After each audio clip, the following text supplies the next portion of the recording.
জন্য মেহনত করেছেন, কষ্ট করেছেন, মরে যখন যাবে, তার লাশ যখন ঘাড়ে লওয়া হবে, সে দেখতে পায় তার কবর পর্যন্ত জান্নাতের বাগান। সে তখন চড়ে চড়ে বলে, কাদ্দিমুনি কাদ্দিমুনি, আমাকে তাড়াতাড়ি আমার জায়গায় পৌঁছে দাও। রাসূল বলছেন, তুমি তাড়াতাড়ি হেঁটে চলো, কারণ তার আসল গন্তব্যস্থল জান্নাত, তাকে পৌঁছে দেওয়ার দেরি করো না।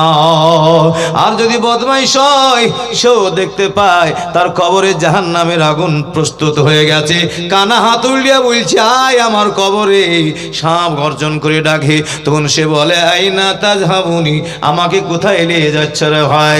এমন কাঁদা কাঁদে, আল্লাহ বলছেন, ওয়ালাউ সামিআ লাসাইকাল ইনসান সামিআল ইনসান, তার যদি কান্না মানুষ শুনতে পেত, সব বেহুশ হয়ে যেত। ও মুসলমান, হযরত ইব্রাহিম আলাইহিস সালাম আল্লাহর বান্দারে, তিনি আল্লাহর পথ ধরেছিলেন, তিনি দুনিয়াতে বেঈমানকে পরাস্ত করে দিয়ে দুনিয়ায় রাজত্ব করে শান্তি হয়ে পরকালে জান্নাতে পাড়ি দিয়েছে। আর বেঈমান যতই কষ্ট দিয়েছে, যত রাজা সৈন্য সামন্ত, শেষ বেলায় সে নিস্তেনাবোধ হয়েছে। আল্লাহ বলে, ওয়ালা তাজিদু লিসুন্নাতিল্লাহি তাবদীলা, আমার নিয়মের পরিবর্তন পাবে না। যুগে যুগে বেঈমানরা কষ্ট দিয়েছে, শেষ বেলায় আমি কমজোর লোকেদেরকে জয় দান করেছি, তাদেরকে আমি বাদশাহিত্ব রাজত্ব দিয়েছি। ওয়াল্লাযিনা ইস্তাজাফু আওরাসনাল আরদা আল্লাযিনা ইস্তাজাফুন, যারা কমজোর ছিল তাদেরকে আমি রাজত্ব দিয়েছি, আর শক্তিশালীদেরকে ধ্বংস করেছি, বেঈমানদেরকে ধ্বংস করেছি। এই আদেশখানা শুনে, এটা কোরআনের হাদিসের কথা, এই কথাটা শুনে মুসলমান, তোমাদের প্রতি যতই অত্যাচার আসুক, কষ্ট আসুক, কিংবা ইবাদত করতে গিয়ে যতই কষ্ট পেরেশানি আসুক, ভারতবর্ষের মাটিতে কালেমা পড়তে গিয়ে যতই কষ্ট আসুক, আমরা কখন ইসলাম ছেড়ে চলে যাব না, হিম্মত হারাবো না। বলেন ইনশাআল্লাহ, জোরে বলেন ইনশাআল্লাহ, বলেন নারে তাকবীর। আরেকবার জোরে বলে দিন, শয়তান সবচাইতে ভারী হয়, শয়তান সবচাইতে কঠিন, তার জন্য পায় পেরিয়ে যায়, পায়খানা বেরিয়ে যায় কিসে?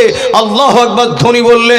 মুসলমান দুনিয়ার বুকে অন্য কাজের জন্য, পার্টির জন্য, কিংবা কিছুর জন্য যত জোরে চিৎকার করেছি, তার চাইতে শয়তানের বাই সরিয়ে দিয়ে ওকে কষ্ট দেওয়ার জন্য, আল্লাহর দুশমনকে মহাফিল তাড়ানোর জন্য এত জোরে নারায়ে তাকবীর বলি, যেন কিয়ামতের ময়দানে নায়াতে আমাদের জান্নাতের কারণ হয়।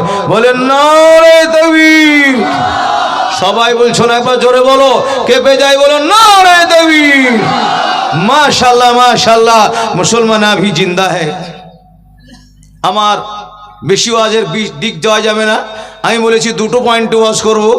তার মধ্যে একটা পয়েন্ট হলো যে আল্লাহর পথে থাকতে আমাদের কষ্ট আসলো কোনো ধৈর্য হারা হব না ইনশাআল্লাহ। বুঝে আসলো তো? এ বহু ওয়াজ ঘন্টার পর ঘন্টা, 5 ঘন্টা করলেও এ ওয়াজ শেষ হওয়ার নয়। এই মজুর ওপরে বহু ইতিহাস কোরআন থেকে আছে। তো যাই হোক, অধিক থাকলো। দ্বিতীয় কথা বলেছি যে একটু পর্দা সম্পর্কে বলবো, বলি আমার বক্তব্য শেষ হয়, কারণ বাহিরকার বক্তা এসছে, বিরাট দামি, তার কথা শুনতে হবে। এইটা আমি মোটামুটি 20 মিনিট বলি, নেমে যাবো ইনশাআল্লাহ। একবার মহব্বতের সঙ্গে দুরূদ শরীফ পড়ুন, আল্লাহুম্মা সাল্লি আলা।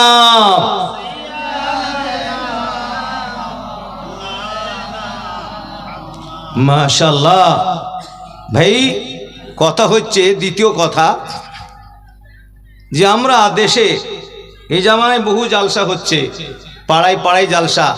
আমাদের গ্রামে এই জালসাটে 3টে জালসা হয়েছে নাকি? 4টে? আর একটা কোথায় আছে?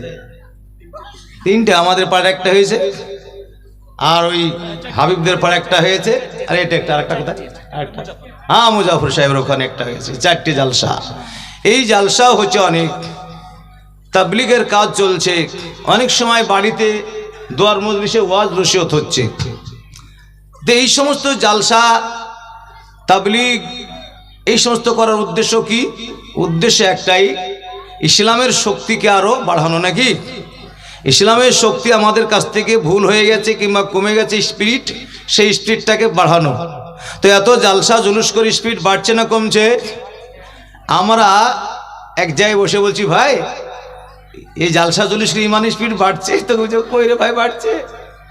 যত আমরা জালসা করছি, যেভাবে আমরা বক্তব্য করছি, যদি ইমান বাড়তো তাহলে সব মানুষ নামাজি, পরহেজগার, পর্দাশীনা হয়ে যেত।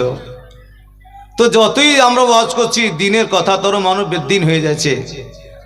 জালসা করে কোনো লাভ হয়েছে না, লাভ শুধু আমাদের হয়েছে, পকেটে টাকা আসছে।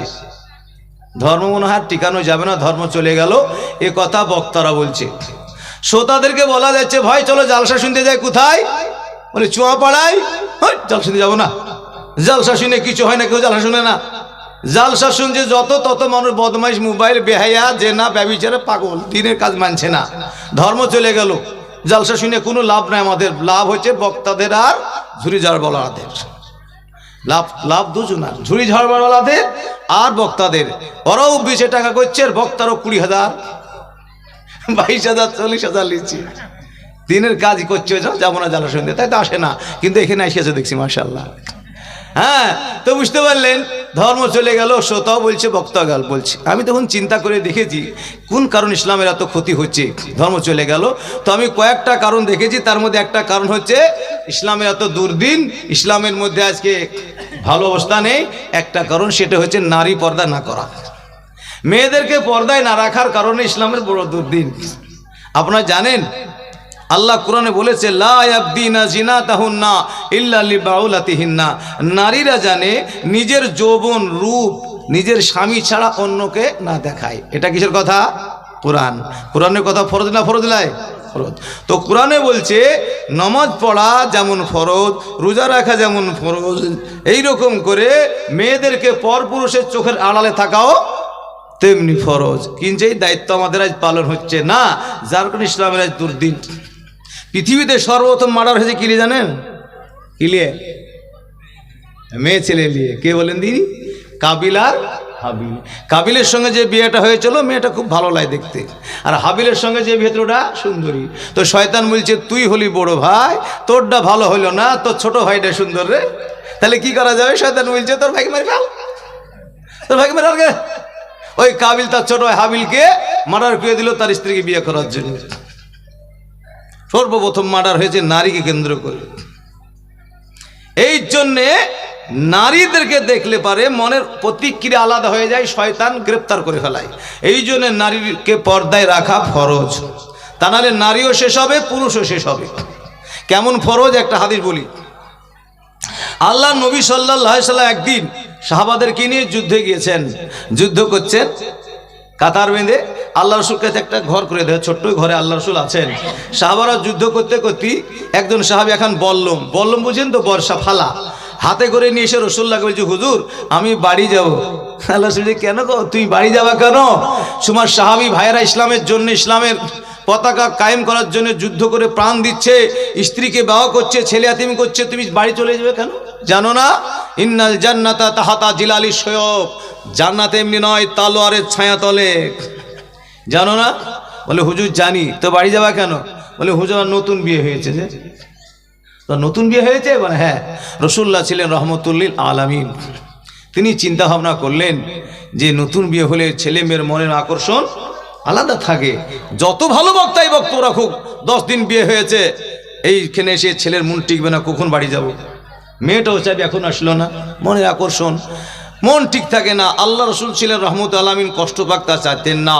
এই জন্য রসুল সাল্লাল্লাহু আলাইহি সাল্লাম যার নতুন বিয়ে হইতো তাকে যুদ্ধে নিয়েও যেতেন না, কিন্তু আজান অবস্থায় চলে গেছে। রসুল্লাহ বলেন তার নতুন বিয়ে হয়েছে? বলে হ্যাঁ, যাও বাড়ি যাও। সাহাবী বাড়ি চলে আসলেন। আসার পর দেখছেন তিনার স্ত্রী, নতুন স্ত্রী দরজার বাইরে দাঁড়িয়ে আছে, পর্দা নেই। সাহাবীর রাগ হলো যে আল্লাহর কোরআনে বলছে পর্দা করা ফরজ, আর আমার স্ত্রী আজকে বেপর্দা হয়ে কোরআনের খেলাফ করে আজকে পর্দার বাইরে দাঁড়িয়ে। যে কোরআনের রাজকে কায়েম করার জন্য মুসলমান আমরা এত জীবন দিচ্ছি সাহাবারা, আর আমার ঘরে স্ত্রী কোরআনের খেলাফ, এমন বিবিকে রাখবো না। বললাম তুলেছে বুকে মেরে দিয়ে। সাহাবাদের কাছে কোরআনের দাম বেশি ছিল জীবনের চেয়ে। বলুন সুবহানাল্লাহ, জোরে বলি সুবহানাল্লাহ। তাই বিবিকে রাখবে না, মেরে দিবি। বিবি দেখলো আমাকে তো না বুঝে মেরে দিবে, হাত জোড় করে বলছে স্বামী মারবেন না। কেন? আমি বাইরে এসেছি, দেখবেন না, শুনবেন। বলে কি দেখাবে? হাতখানা ধরে ঘরের মধ্যে নিয়ে গেলেন। যাওয়ার পর বললেন স্বামী বিছানার দিকে তাকিয়ে দেখেন। বিছানায় তাকিয়ে দেখছেন একটা বিরাট সাপ, বিষাক্ত খরিস সাপের মতো। মাথা এবার উঠায়া জিহ্বা বার করে দিবি তাকাচ্ছে, বলে স্বামী গো আমি একলা নারী ঘরে সাপের ভয়ে থাকতে পারিনি, পালিয়ে গেছিলাম বাইরে। সাহাবী বুঝতে পারলে আমার স্ত্রীর কোনো দোষ নাই, বিপদের অবস্থাতে আর শরীয়তের হুকুম থাকে না, থাকে গো। ঘরে আগুন ধরে গেছে, আপনার বিবি যদি এখন না বার হয় পর্দার খেলাফ হয়ে বলে, তাহলে তো পুড়ে মরে যাবে, আপনার বিবিকে আর পর্দা করা হবে না, যদি কাপড়ও না থাকে উলঙ্গ হয়েও বাড়িয়ে পালাতে হবে, আগুন লিভানেই সাহায্য করতে হবে। স্ত্রীর এই স্বামী বুঝলেন যে আমার স্ত্রী কোনো দোষ নাই, সাহাবী গিয়ে বলরমটা সাপের গায়ে গেঁথে দিলেন, সঙ্গে সঙ্গে সাপও মারা গেল। আল্লাহ রাসূলের সাহাবী ইন্তেকাল করে গেলেন, দুজনাই শেষ, সাপও মারা গেল, সাহাবী ইন্তেকাল। আল্লাহ রাসূলকে সংবাদ দেন, হুজুর গো যে সাহাবীকে আপনি স্ত্রীর জন্য বিদায় দিয়েছিলেন ওই সাহাবীর ইন্তেকাল হয়ে গেছে। আহারে আমি তাকে বিদায় দিলাম, আদর করি, কি হয়েছিল, মারা গেল। এই ঘটনাটা তিনি বললেন, তিনার স্ত্রী দরজার বাইরে কোরআনের খেলাফ করে দাঁড়িয়েছিল, তার জন্য তাকে বললাম মারতে গিয়েছিল।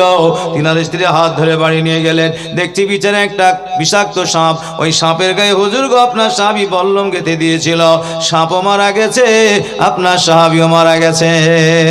আল্লাহ রাসূল আফসোস করে বলেন, আমার সাহাবী বড় ভুল করে ফেলেছে রে। বলে কেন?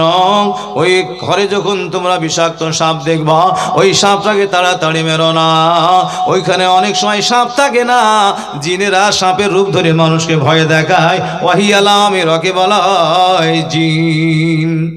এই জন্য সাপ দেখলে তিনবার বলতে হয় দরজা দাঁড়িয়ে, তুমি সাপ চড়ানো জন্য হটে যাও, না গেলে গার মারতে হয়। ওই সাপই কিছু না বলি বল্লম গেঁথে দিয়েছিলেন, আর ওইটা বাবা সাপ ছিল না, ওটা ছিল জিন। ওই জিনটা হলো আগুনের তৈরি, আঘাতে সাহাবীর ইন্তেকাল, আর ঝটকা লেগে আগ সাহাবীর ইন্তেকাল, আর বল্লমের আঘাত হয়ে জিন ইন্তেকাল। জায়গা হয়েছে না? হ্যাঁ মা খালারা একটু সামনে আগে বসুন, হ্যাঁ একটু জায়গা দেন, শুনুন। আমি তো দেশের মৌলানা, আসছে মৌলানা সাহেব, পেয়েছে ভিড় করে হবে না, একটু সামনে গিয়ে যান, জায়গা ছেড়ে দেন। আল্লাহ রাসূল বলেছেন, হ্যাঁ তোমরা মান তাফাশাহা ইয়াফশাহুল্লাহ, যে ব্যক্তি মানুষকে জায়গা ছেড়ে দেয় আল্লাহ তাকে প্রশস্ত করে দেয়, আল্লাহ তাকে সুখ দেয়, বলুন সুবহানাল্লাহ। জায়গা ছেড়ে দিই, আমরা সামনে এসে আসি। যা হোক, কালেমা পড়েন লা ইলাহা, জোরে পড়েন তো সবাই লা ইলাহা। আমার মন কেন মজে না রে, আমার দিল কেন ভিজে না রে, আল্লাহর জিকিরি আমি সদাই যারে ভুলে থাকি গো, সে তোমরে কভু ভুলে না রে, আল্লাহর জিকিরে বলো লা ইলাহা। সবাই বলো, কেউ মুখ বন্ধ না, মরণের সময় দিন না পড়া হয় বিপদ হবে, তার জন্য সব লজ্জা করলে কালেমা পড়তে লজ্জা করতে হয় না, আর লোককে শোনাইতে হয়, নাহলে মুসলমান হওয়া হবে না। বলো লা ইলাহা, জোরে লা ইলাহা, লা ইলাহা, লা ইলাহা ইল্লাল্লাহ মুহাম্মাদুর রাসূলুল্লাহ। আল্লাহ রাসূল বলেন, সাহাবী ভুল করে ফেলেছে, ওই সাপও মারা গেল, সাহাবী মারা গেলেন। এইখান থেকে একটা পয়েন্ট আউট করতে চাচ্ছি বাবা, যে পর্দা করা নারীদের জন্য কত বড় ফরজ। ওই স্ত্রী দরজার বাইরে ছিল পর্দা হইয়া, যদি সাপের কারণ ওজুর দেখাতে না পারত, তাকে বল্লম দিয়ে মেরে দিত না, মেরে দিত, কিন্তু ওই সাপের কারণটা দেখানোর কারণে তাকে মারল না।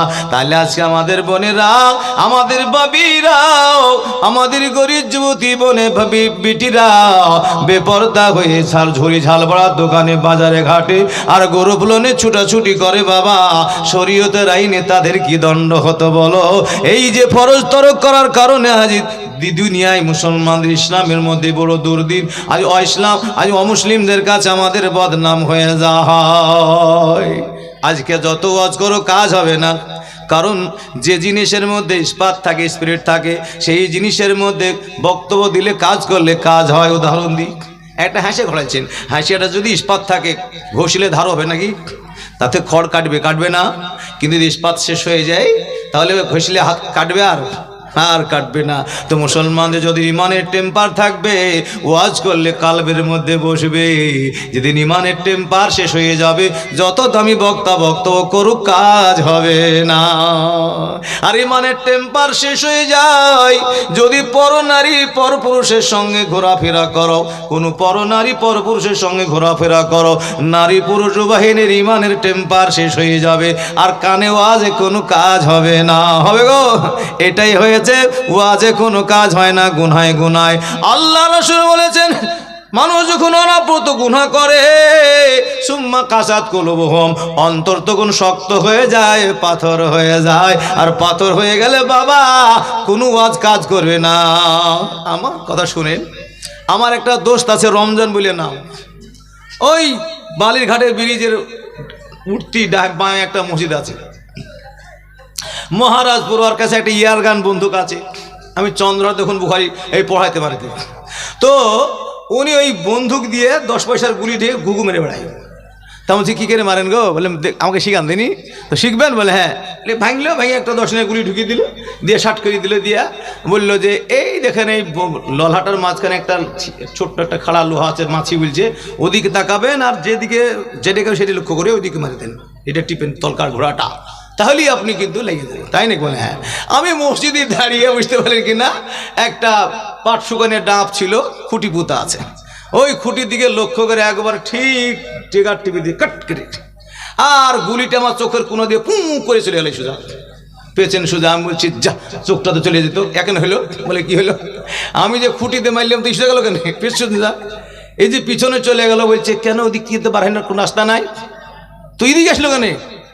ও কি ব্যাপার দেখে দিয়ে, হ্যাঁ গুলি সোজাই গেছে, বাঁশটা এমন শুকিয়ে না, বলে লেগেছে গিরিয়াতে, নিয়ে ঢুকে নিয়ে উল্টে ঘুরিয়েছে। তো মানুষ যখন গুনাহ করবে, এমন শক্ত দিল হয়ে যাবে যে ওই ওয়াজ ভিতরে ঢুকবে না, বক্তা শেষ, কিন্তু শ্রোতার কালবে ওয়াজ ঢুকবে না।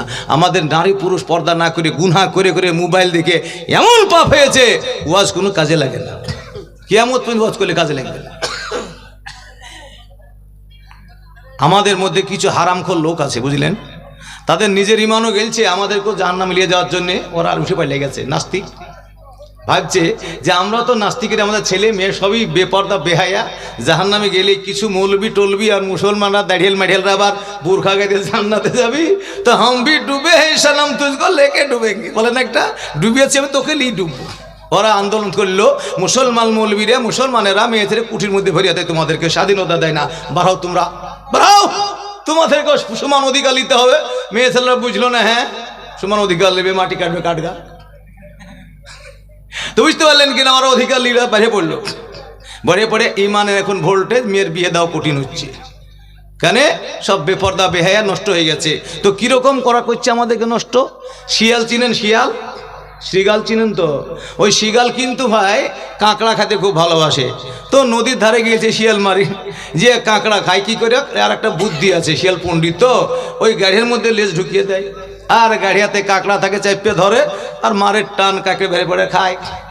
আর একদিন কিন্তু শিয়ালের এক রাজা বাদশা ও কাঁকড়া খাই যেতে, আর একদিন একটা গাড়িয়াতে লেজ ঢুকাইছে, আর ওই গাড়িয়াতে কিন্তু কাঁকড়া ছিল না, পাকা খড়ি সাপ, যা লেজ ঢুকাইছে, আর খরিসে সাপে গিল চল লেজকে, ও মনে করছে আজ বড় কাঁকড়ায় ধরছে, ধোয়ার ভালো করে, হ্যাঁ সাপে গোড়া পর্যন্ত কিলিয়েছে। তারপরে এবার শিয়াল মারছে, টান আর বাড়াচ্ছে না, সাপ তো গাড়ি থেকে বাড়ায় না, ও পালাতে পারছে না, ছটপট ছটপট করছে।